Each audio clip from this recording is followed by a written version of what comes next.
बड़ी खबर, अखबार नहीं, समाचार नहीं, विचार।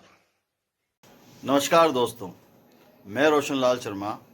आज बात करेंगे जीवन के यथार्थ की, जीवन की रोटी की, जिस रोटी के लिए हम रात दिन एक करते हैं। क्या आप जानते हैं रोटी कितने प्रकार की होती है? भावना और कर्म के आधार से रोटी 4 प्रकार की होती है। पहली सबसे स्वादिष्ट रोटी माँ की ममता और वात्सल्य से भरी हुई होती है, जिससे पेट तो भर जाता है पर मन कभी नहीं भरता। दूसरी रोटी पत्नी की होती है, जिसमें अपनापन और समर्पण भाव होता है, जिससे पेट और मन दोनों भर जाते हैं। फिर तीसरी रोटी किसकी होती है? तीसरी रोटी बहू की होती है, जिसमें सिर्फ कर्तव्य का भाव होता है, जो कुछ कुछ स्वाद भी देती है और पेट भी भर देती है और वृद्धाश्रम की परेशानियों से भी आपको बचाती है। तो अब सवाल यह है कि चौथी रोटी कौन सी होती है?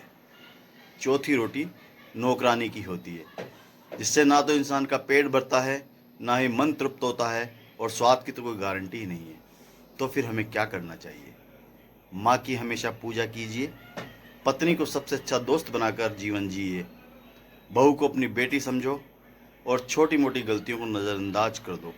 बहू खुश रहेगी तो आपको जीते जी घर में ही स्वर्ग का आनंद मिलेगा। यदि हालात चौथी रोटी तक ले आएं तो भगवान का शुक्रिया अदा करो कि उसने हमें जिंदा रखा हुआ है। अब स्वाद पर ध्यान मत दो, केवल जीने के लिए बहुत कम खाओ ताकि आराम से बुढ़ापा कट जाए, और सोचो कि वाकई हम कितने खुशकिस्मत हैं। रोटी के इस रूप को आप देखिए और रोटी के इस रूप पे आप मनन कीजिए। आज मैं बात इतनी सी कहूँगा।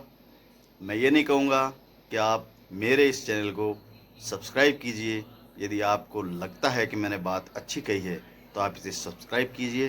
धन्यवाद।